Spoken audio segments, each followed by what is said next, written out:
Coming up on Mountain News this morning, one Eastern Kentucky county gets some major funding to help its community recover from devastating flooding.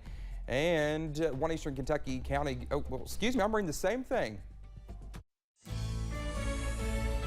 Dedicated to Eastern and Southern Kentucky, this is WYMT Mountain News this morning.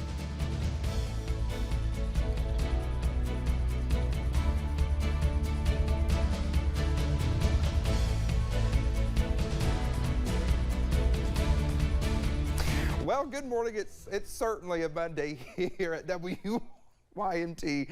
I'm Dakota Makris. Good morning. It's 6 o'clock now, and let's take it over to Brandon to hopefully save me. Brandon, it's Monday. I should have read that Monday. Before. I should have read it before the cold open, but I was like, that's the same. It's the same cold open twice, but you know, things happen sometimes. It's all right. Exactly. Yeah. And forecast though looks pretty good as we start the day. Today we're going to see again some cold temperatures this morning, but the skies are slowly clearing.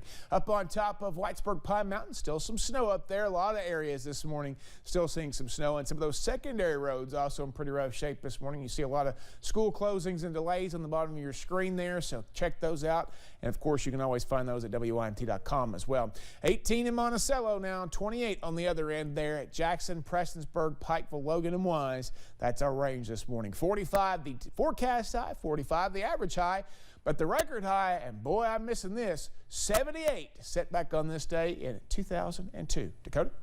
All right, Brandon, thank you. Well, COVID-19 has many side effects, and doctors are still figuring out what kind of psychological effect it can have. Shelby Lofton highlights one woman's unique struggle with the virus. She was fairly active in her church, and she had her own apartment. I was so proud of her. But as she got older, her seizures began to change. Alina Milligan took in her younger sister, Kelly, after their mother passed away. Around that time, Kelly's seizures, brought on by epilepsy, started getting worse. She would completely lose consciousness. They decided to take a trip to UK hospital. The seizure started, and then Kelly's heart would just start slowing down and it would completely stop. After getting a pacemaker, Kelly's medical team decided brain surgery was the next step. Surgery was absolutely went as planned. She did really well until COVID struck. She began to feel as though someone was controlling her. I mean, someone outside of her body. Alina says her sister tried to hurt herself. Very bizarre. Kelly was then admitted to Eastern State Hospital. I even actually called and spoke with the psychiatrist, and he told me actually there are case reports of COVID-induced psychiatric manifestations. Psychosis in general, in its purest form, is a disruption of an individual's ability to perceive the world around them. They said they knew the surgery was successful and noted the symptoms didn't start until after she was infected with COVID. It's not the most common reaction at all, but the fact that it exists is something that we need to pay attention to. They treated her for COVID-induced encephalitis, swelling of the brain. They changed her seizure meds and put her on an antipsychotic medication. She's laughing again, she's singing, she's engaged. We owe it to the doctors there. We met her, I think, 2 weeks ago, and she's just doing absolutely remarkably well. A nightmare over. In Lexington, Shelby Lofton, WKYT. Well, the doctors said they want to make sure they're catching any cases similar to Kelly's when they pop up so patients can receive proper treatment. Well, governors from across the country are in Washington, D.C. for a bipartisan meeting discussing everything from computer science to infrastructure. The National Governors Association winter meeting returns to the nation's capital for the first time since before COVID-19. Well, tackling the pandemic is just one of the topics on the agenda. The major focus of this year's meeting is cybersecurity and improving computer science education for K through 12 students. Arkansas's governor and chairman of the NGA says meeting on a bipartisan basis is crucial to strengthening the country. Now it's more important than ever. The governors develop and share policy innovation with each other. And the sharing of ideas is one of the great benefits of the NGA. In addition to connecting with fellow governors, the conference is hearing from the Biden administration and meeting with the president. More than $1 million in federal emergency management agency funds are going into Breathitt County after the area has been dealing with major flooding during the past year. WYMT's Chaz Jenkins spoke with county officials on the plans moving forward. Getting assistance from FEMA, helping repair the county from past flood damage. With FEMA money, the only thing you can use that money for is exactly what it's written up for. Most all of our projects are slips. All funds going towards county road repairs and construction. They'll let me write up rail and cribbing to put along the side of the embankment to stabilize that road. And we have right now for just January, we have 16 sites, road sites. For March, we have 154 road sites. Confident these projects will help prevent future flooding. You go just right 100 foot from that site and it's washed out, but not the rail and cribbing site, it stayed.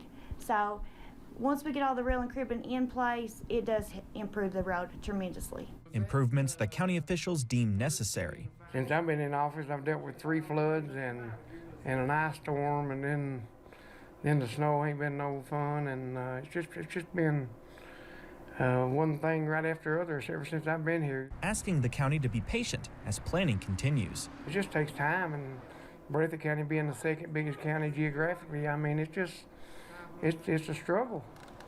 I've got just a list here of projects that have been done since I've been in here. A slow process that will be worth the wait. In Breathitt County, Chaz Jenkins, WYMT Mountain News. Well, Banks says the first step moving forward is to start bidding out projects. Now, once that is completed, construction can begin. Well, with the frigid temperatures we've been seeing this winter, fire officials are giving a warning. Folks need to make sure they are heating their homes safely. Home heating is the second leading cause of fires, and incidents uptick during winter months. Tammy Hickson lost her boyfriend and home to a fire. Officials believe it started due to a space heater. I just took a 2x4 and went to the back window and started knocking out the windows so anybody and everybody could get out of the trailer. Now, to hopefully limit these types of incidents during colder months, if you're going to use a space heater, make sure you create a kid-free zone around it and make sure it is away from anything flammable, and always remember to turn it off when you leave your home.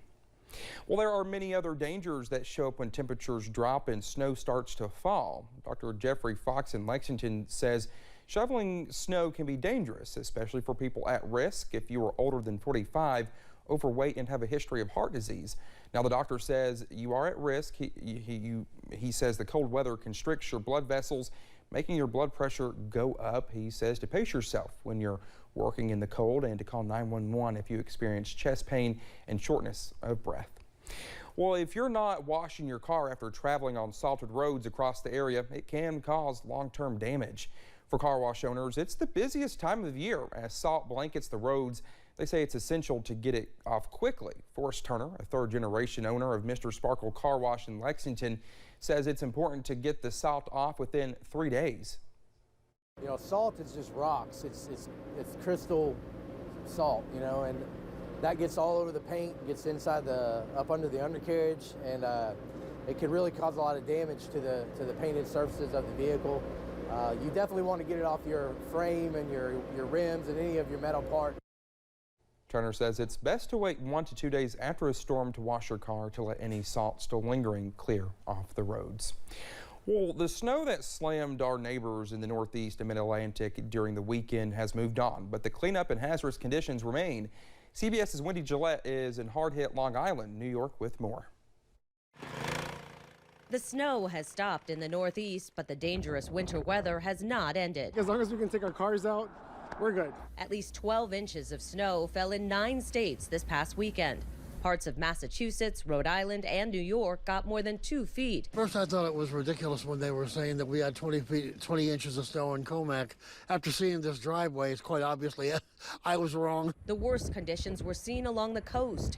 At the height of the storm, Nantucket streets were underwater. Here on the east end of Long Island, New York, the primary concern now isn't flooding. It's the bitter cold. The cleanup of this storm will not be easy because of the temperatures that we have now. The goal is to have things ready for the morning commute. Dangerously cold air moved in as the region dug itself out on Sunday. Hopefully the car starts so I can back it off the driveway. I just need to get it out so I can be at work tomorrow. The National Weather Service says the highest snow accumulation was recorded in Stoughton, Massachusetts. The town officially received 30.9 inches. Wendy Gillette, CBS News, Riverhead, New York. There have been at least 4 storm-related deaths. Thousands are still without power, and now another weather system is forecast to swing through the Midwest into Northeast by the end of the week.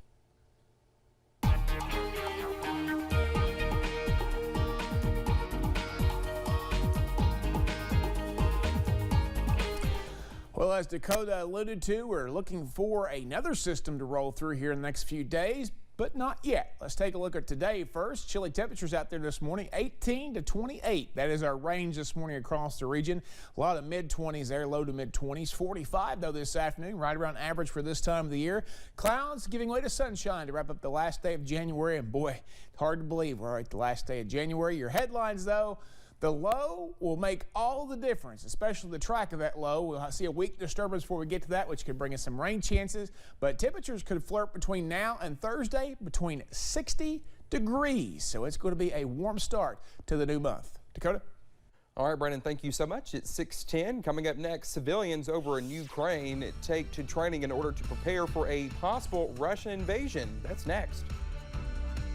Tune in.